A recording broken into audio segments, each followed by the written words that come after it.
Hi, this is Stacia, and we are going to take a look at a game played by none other but Bobby Fischer.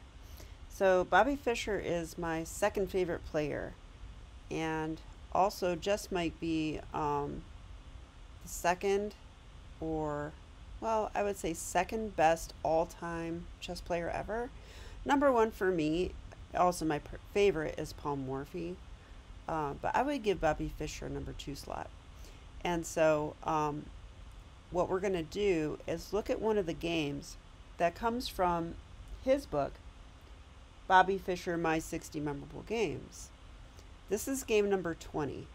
And just to give you some preface on this game was referred to me by my coach, National Master Michael Jolson, who said that this was, well, actually, I had a game that could have gone into this line. And as you'll see from the title, or as you do see, this is a theoretical scuffle.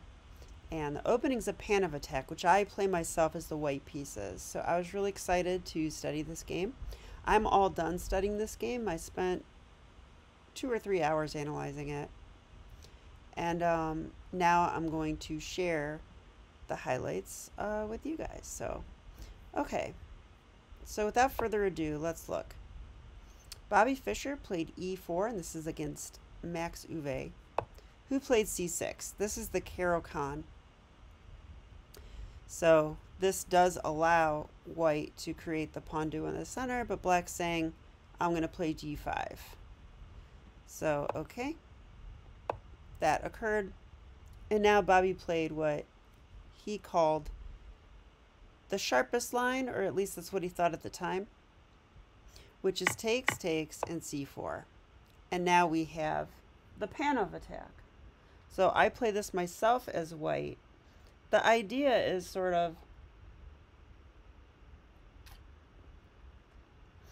well, the idea to me is that Caro Kann players often like to play closed structures, but the Panov attack is more of an open game. So that's one idea. The second thing, though, is that you are creating basically a permanent weakness here on the d4 square, and you're even offering for black to take here, creating an isolated pawn. And so that's not necessarily bad, but then you need to play more actively, because if it does go to an endgame, that pawn could be weak. So, okay, let's continue. Knight f6, this is the main move. Knight c3, and I've had this exact position myself so far. And now e6. This was not played. So why did that go there? Okay, fixed. Knight c6. Okay, e6 actually is the main move there. And for a good reason. Black wants to defend their pawn, basically. c6 is a little more ambitious because it's developing and saying, you know, white can take here. And that does come with tempo against the knight. But, okay. Fischer played knight f3, which is what I would play. And now bishop g5. And before, or bishop g4, I'm sorry. Now, this move, I've never played against, I don't think. And it's interesting. So, I didn't think much of this move at first. Like, I mean, the first move that pops in my head is h3, but then, you know, maybe the bishop takes. And if we do take with our queen, the knight could actually win the d-pawn. The queen would no longer be defending.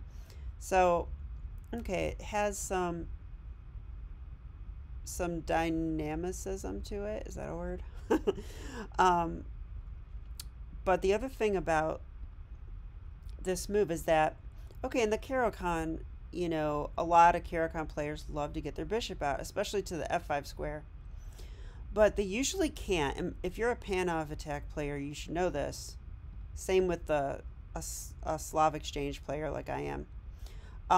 This is a little too risky because of queen b3. And queen b3 attacks the pawn that was just undefended. The bishop used to be here, so it's undefended, and we're also x-ray attacking this again, so there's pressure on black's position now. So usually that's why black plays e6, and they just don't bother getting their bishop outside the chain. Also, this diagonal, the a4 to e8 diagonal, becomes weak. If black plays e6, there's no longer a light square bishop ready to block any attacks in that diagonal. So a lot of stuff going on here. So, okay, queen b3 is definitely an option, but I think Fischer played it the best way. He took first. So why? Why did he take first? The reason is that now the bishop can come to the b5 square and attack along that weak diagonal.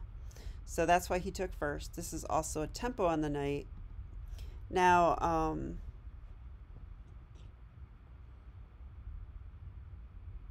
yeah, I was thinking if bishop takes f3 now,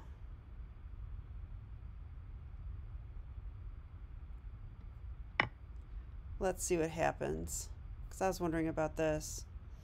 I think the problem with this idea is that this knight is now placed. This is a pattern that I recognize right away. Whenever a knight is in the enemy territory and sort of behind an enemy pawn, often there's ideas to trap the knight because these squares are no longer available for him. So I think that's why the computer is giving queen d1, and I guess, yeah, they can play e5, but after e5 I could take this way. Yeah, and there must be some reason they don't want to take with the knight. Let's just look real quick. Check here, and now, okay, yeah, and I was looking at this position because black's sort of pinned up, and it's going to be a little bit difficult to untangle here, and the computer gives white a +2 advantage already. So pretty interesting. So all of that is to say that we can play this move, and black should not interject the move bishop takes knight because of the line we just looked at. So okay, so let's see what Max Euwe did. I'm pretty sure he did this. In fact, I know he did that. So okay, knight takes d5. Now we're ready to play queen b3. So Bobby Fischer played this move. So this is very interesting now. Okay, so this does a lot of things. It unpinned, so now the knight is free to move if he wants to. It's attacking the b pawn. It's attacking the knight a second time. So it's a bit of a fork. And so I think black has to be really careful at this point. And Euwe played the best move. Bishop takes knight. Okay.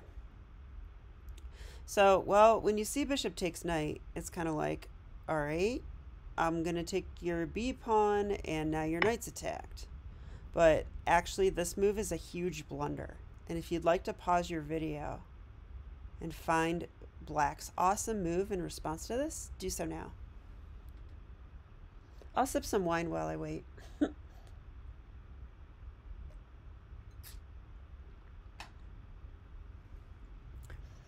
Yeah, this move is, I played this, like, so when I go through a game, I try to find the move and predict what Bobby Fischer will play. I blundered into this because knight d to b4 wins the game for black. There is 4 different ideas with this move. So if you'd like to guess them yourself, go ahead, and I'm going to share. Okay, the bishop is now more lined up with this queen, so now there's discoveries with this knight. The knight is also defended by this and the bishop. The knight is also threatening a fork on c2, so c2 check is threatened. And then the biggest threat, which I didn't even go over yet, as if this isn't enough, Rook b8 is now a threat. And if Rook b8 happens, the queen is trapped. So I'll kind of give an example. Let's see. I would play, let's see, what would I do if I was white? Like, let's say we just take the bishop. Like, hey, free bishop. Well, actually, we're recapturing. Rook B8. What do I do? I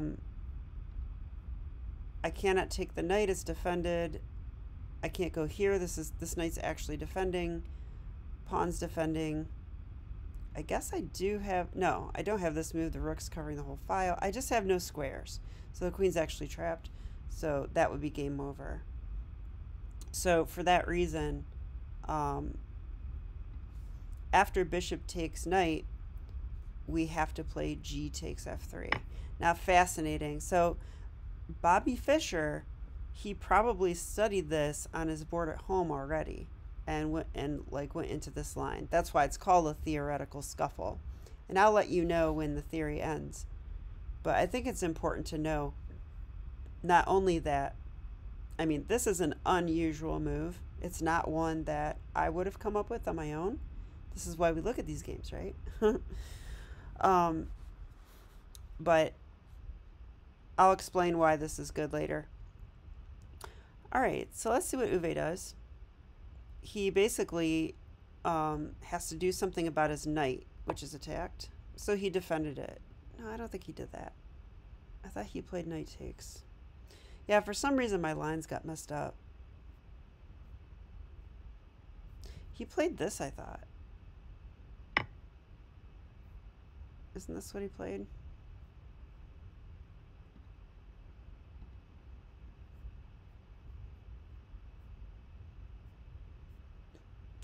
Yeah, sorry that my lines got all messed up. I mean, they're all here. It's just that some are the main line is given as variations now for some reason.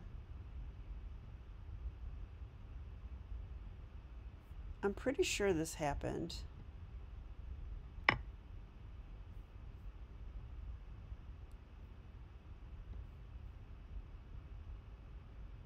No, no, it didn't.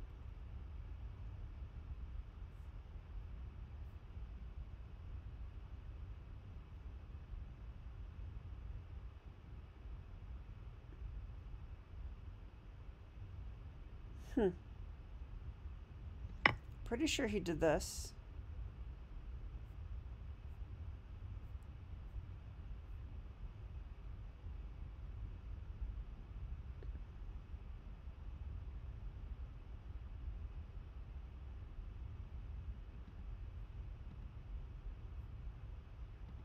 Sorry about the complications here.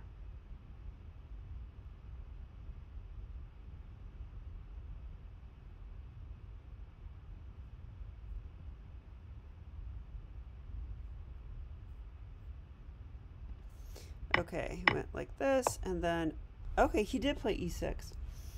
All right, my bad. So, okay, I mean, let's take on b7. And that's what Bobby Fischer did. So, I have this little rule that I made up for myself. I'd love to hear your guys' opinion on that. And that's that if I can take on b7 with tempo, I usually think it's a good move. And in this case, well, I blundered it earlier because I didn't see this move. But in this case, I think that, you know, we are winning a pawn. We're attacking the knight. So Euwe has to do something about that. I would still think that knight D to b4 is the way to go. Oh, maybe not. Yeah, Euwe took on d4. So this is the best move.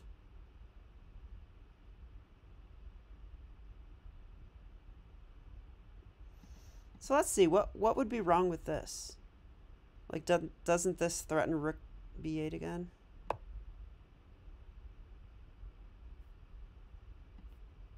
After this, the knight's attacked twice. So now if Rook B8, we can take the knight, basically. You take with a bishop with check. Yeah, and this one's material. So, okay, pretty interesting. Yeah, without the bishop here, it doesn't work quite as well. So takes, and Fischer allows this move, knight takes d4. So we just lost our center pawn. Okay, I mean, when I first looked at this game, I'm like, what is he doing? You know? I mean, look at this pawn structure.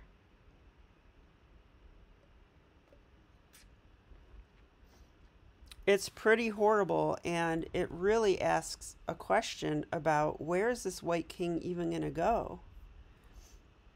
But we're still in theory, so this is all okay.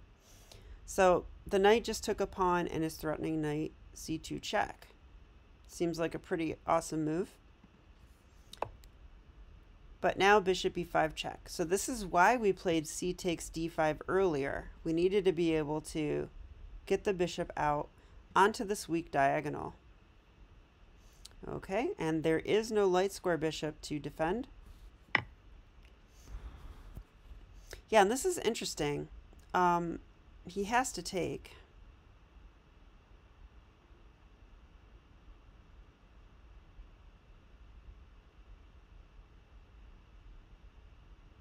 I was wondering about another move. Okay, no. Okay, so check. The knight is going to have to take. That's going to stop the fork from occurring. Yeah, and this nice little intermezzo. So it's very tempting to take the knight, but I actually think that's a mistake. After queen takes knight check, you know, I think black could simply play queen d7. Let's see. Yeah, it's true, and it says the position's totally equal. So it's important to throw in this little check. So we're still forking the knight, like we're still going to win the knight, so that's fine. If the queen tries to block now, we take the rook with check. So that's not going to happen. So basically the king is now going to have to move, and it has to come to the e7 square. So a nice little move just to basically disrupt black's development. And it's this idea that justifies this mangled pawn structure. And that's really what I got out of this game more than anything, as you'll see. Because we'll talk more about it in the ending. Because, well, I mean, I would not want to go into an ending typically if my pawns looked like this. This is horrible. Very horrible. And black has a pretty nice pawn structure. But what black doesn't have is piece coordination or development. This bishop is now completely blocked, which means this rook is blocked, and the king is on a very awkward square and vulnerable. Okay, so now that we've disrupted black's development scheme, now it's time to take the knight, and Euwe took this knight, further wrecking the white pawn structure. So, yeah. This position at first glance does not look fun to play as white, but that's where learning comes in. Queen d7 was played, and Euwe saying, please trade queens because I see your pawns, they don't look too good. And Fischer said, well, okay, rook b8. Exclam. Now, this is the kind of move that if one of my students played it, I would be like lecturing them on how their pawns are a mess and they shouldn't go into an ending. The black king's weak, your pawns are a mess, don't do this. But like in most things in chess, there are rules, and then there are times to break the rules.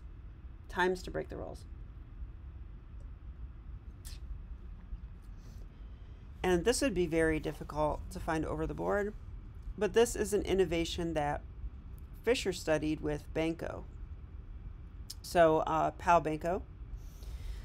And Banco showed Fischer that in the lines to come, that even though these white pawns look mangled, black just cannot exploit it because they cannot develop their king side normally.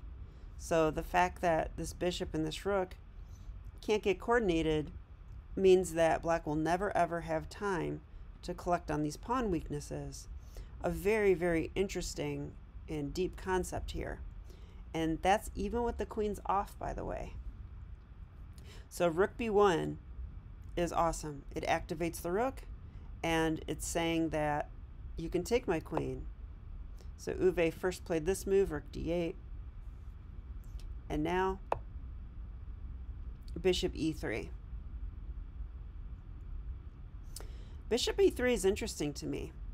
So when I was studying this game, I gave the move bishop a3 check because to me it felt like, well, whoops, sorry about that.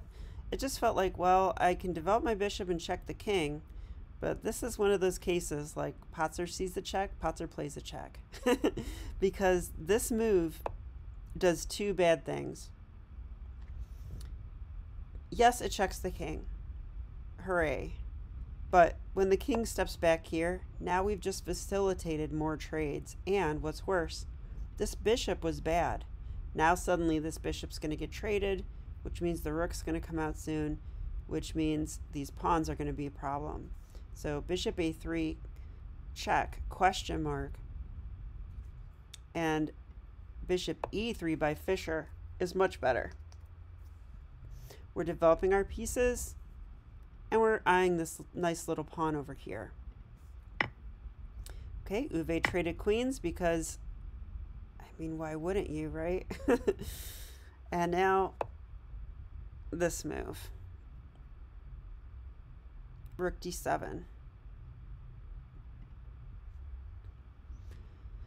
So this just simply defends the pawn.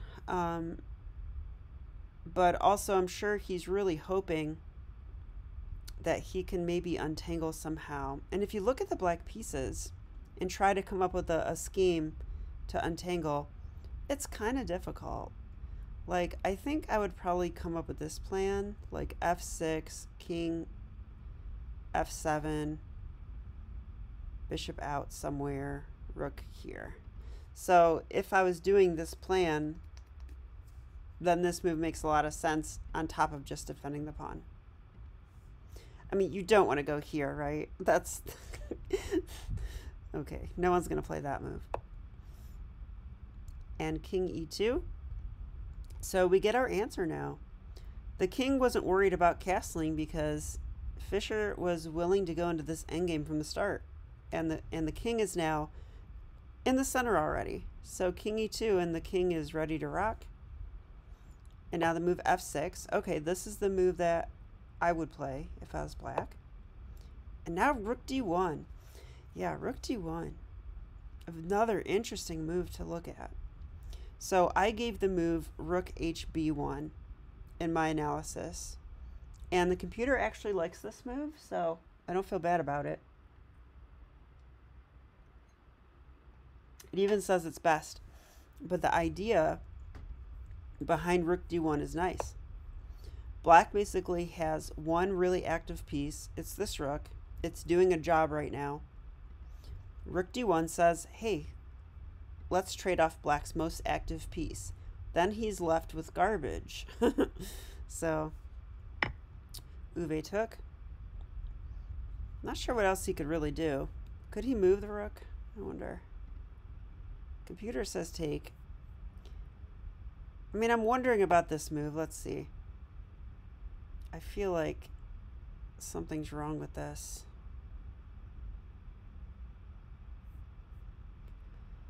Oh, we attack here again. This pawn's going to fall. Yeah, king f7, rook takes. And the problem with this chain of events is that white now has a passed a pawn and a passed c pawn. Black still has some need for development, and white is definitely better here.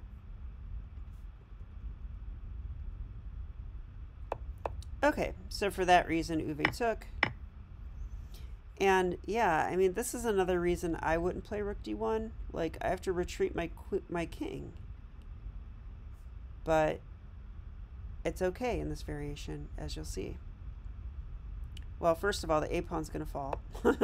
Very important. And now let's see what Fischer played. Rook B8. What a pretty move. So Rook B8. This does a couple things. I want to get rid of my silly arrows. Now, I would almost certainly take the pawn if I was playing this game. But this is why Bobby Fischer was world champion, and I'm just some woman sitting in her room analyzing chess, right, with you guys. But thanks if you're here. I would take this pawn. I would either play rook check and take it, or I would take it immediately with the bishop.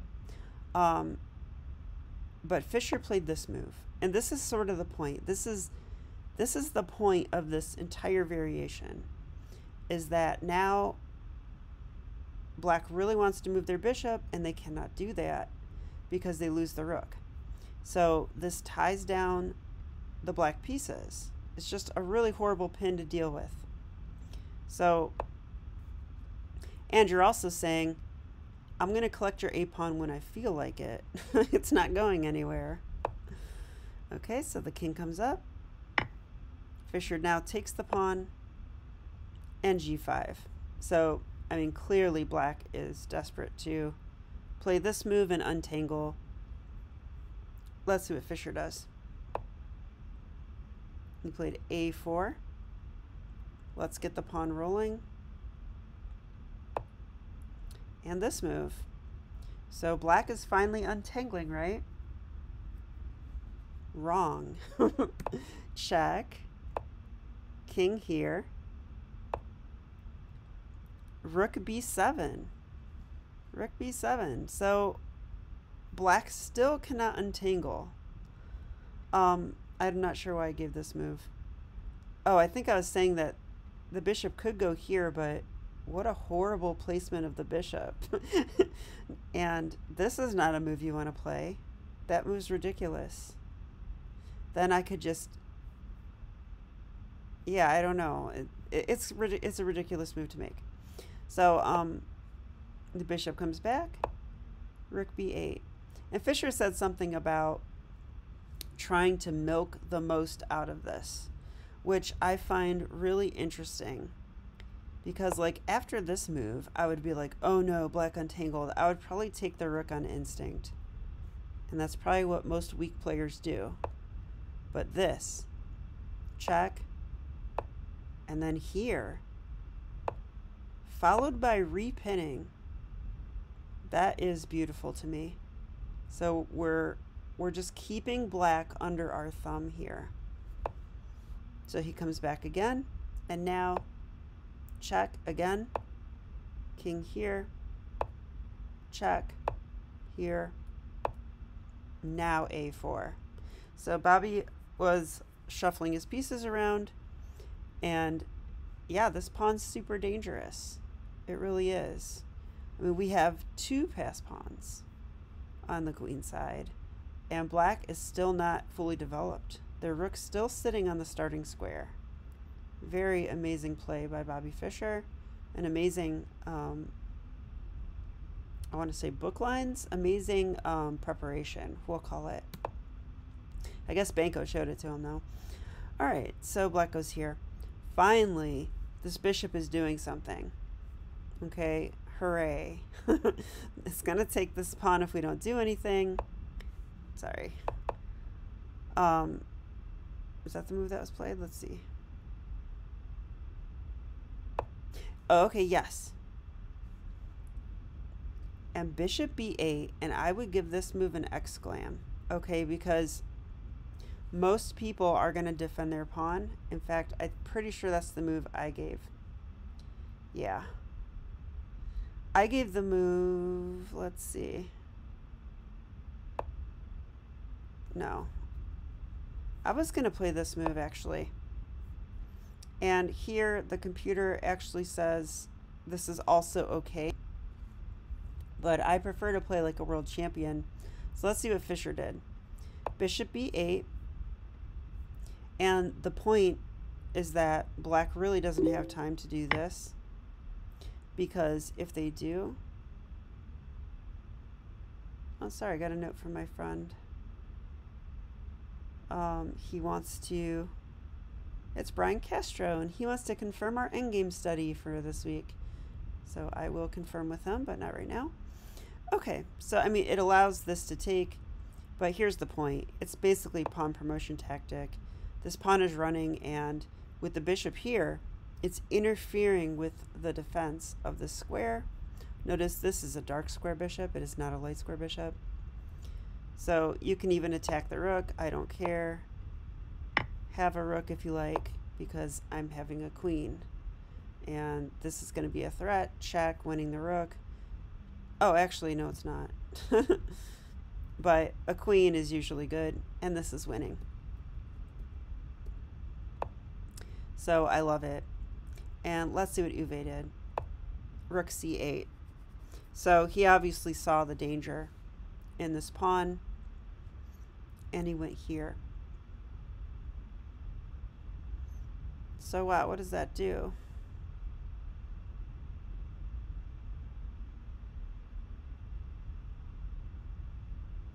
Trying to understand this move. Like if I go here now, which was played. Oh, I get it. He wants to do this. He wants to take this with the rook so he can come to the A3 square and guard it from the other side. Makes a lot of sense.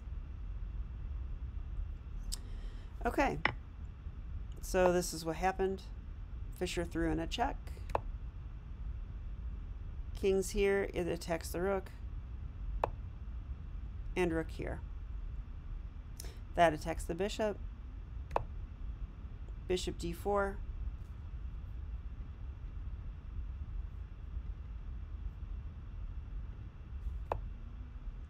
Check.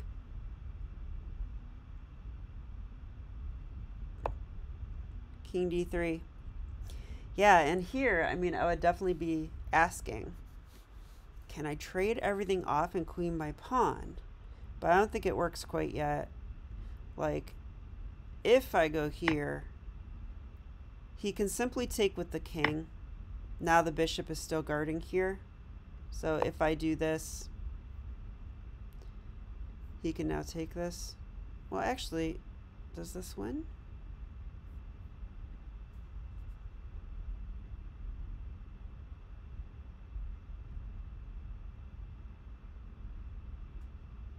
This does win, you guys. Sorry. I thought it didn't, but it does win. Yeah, +5 for white. The best move is bishop blocks, but I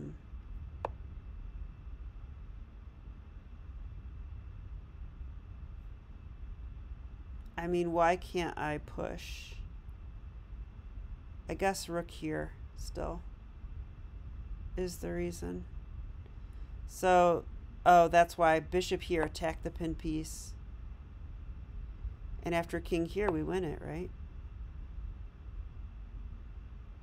In fact, we can trade everything on c5, and then the king cannot catch the pawn, I don't think. Yeah. Check. Yeah, and he has to take here, and then we're up a bishop. If he takes the bishop, the pawn queens. Wow, very cool stuff.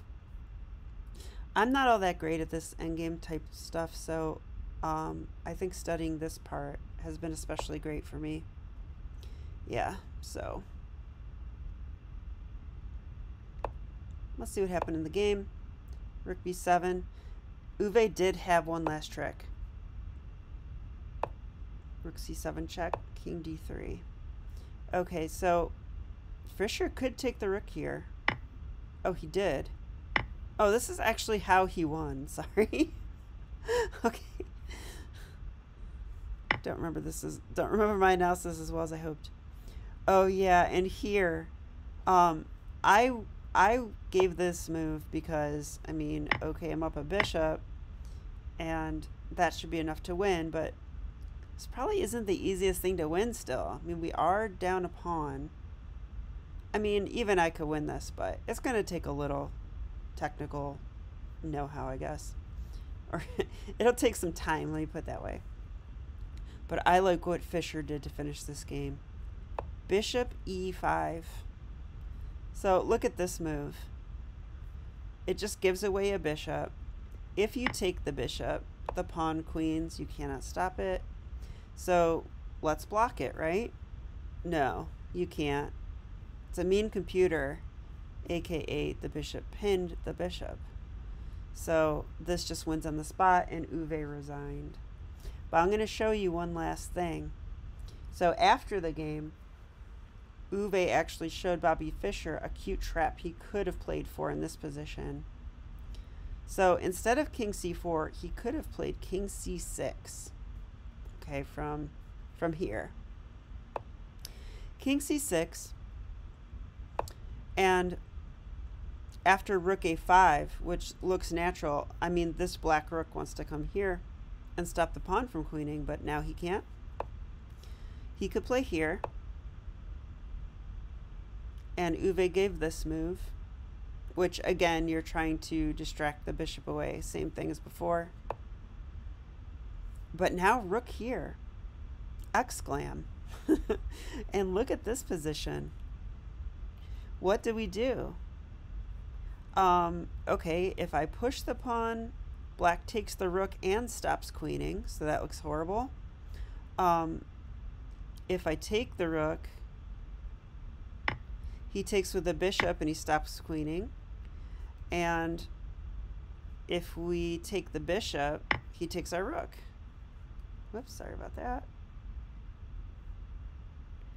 So this rook c5 move actually draws the game, and Euwe saw this, but I think there was another response that Fischer had, and I'll pull that up.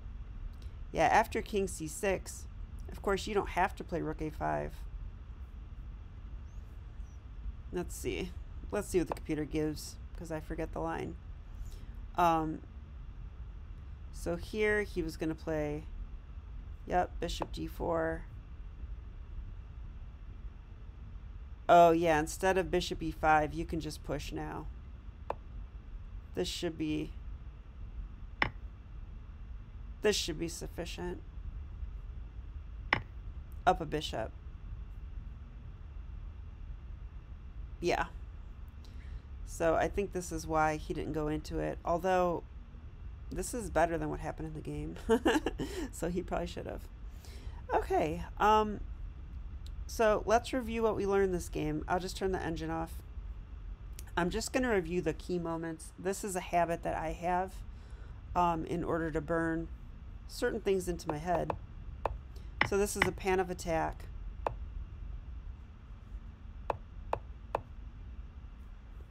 The usual move is e6, but knight c6 is interesting, leaving open the possibility of developing the bishop outside the chain, which happens here with bishop g4. So now it takes, and queen b3 is a major plan for white. So we see that, and then this gets crazy. We actually take with our g-pawn. And so all the way back here, Fischer already knew that if this goes into an endgame, he could tie down black on the king side. It's a very deep plan. e6 takes. Of course, this is all theory still. Check.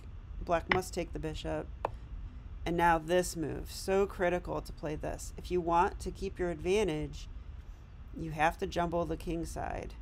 And this move does that. King e7 is forced. Now we take the knight. And even though we have the worst pawns ever, and even though we're going to trade queens, this king side is compensation for that.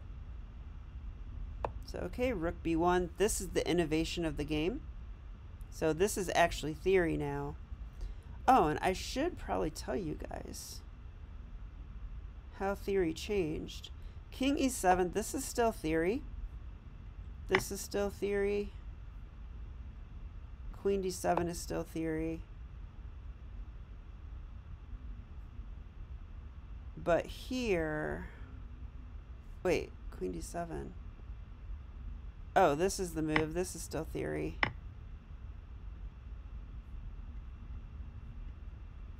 Oh, and this is where Euwe played Queen D7, which has a good score for white. The best move instead is now Rook B8, just so you know. And obviously that stops Rook B1, but more than that, it actually gains tempo on the queen. So it actually goes like this. Queen C5 check, King E8. This helps the bishop come out. And now we take this pawn, but now the bishop comes out. Queen A4 check. Yeah, and there's 6 games in the database from here, and they're all draws. Oh, actually, I take it back. There's 7, and 1 wins for black. So yeah, this line may be theoretically in trouble. I'm not really sure, but just from what I'm seeing here. Okay, but let's go back to our quick review. Rook B1 was the innovation here. Euwe played there. Okay.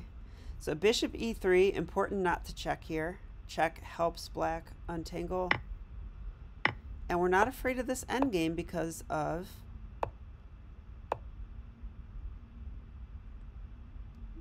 well, I was going to say Rook B8, but Fischer even, well, Fischer's better than me. He gets all his pieces involved, trades off the most active piece for black, which also makes this pawn very vulnerable. Yeah, and this is the part of the game that really gets my attention. There's so few pieces left, but this pin, it counts for a lot. It's basically the reason for white's advantage, aside from maybe these guys. And here, I just like how he keeps the black king side tied down, and then at the right moment finally pushes his pawn. Yeah, and this interference move, beautiful. Euwe found a really nice response going for this plan. But here, basically, it's over now. I think Rook C7 check wins. He played it. Yeah, and this wins. And what a beautiful way to finish with Bishop E5, which he's probably dying to play for a long time. So, okay. I hope you enjoyed this game. I have a monthly theme for my chess studies every month, and this one is Bobby Fischer's book, My 60 Memorable Games. So I'll be back with a couple more of these, and who knows if I enjoy it or if you guys enjoy it, maybe I'll do more. All right, thank you so much, and I'll be back. Bye.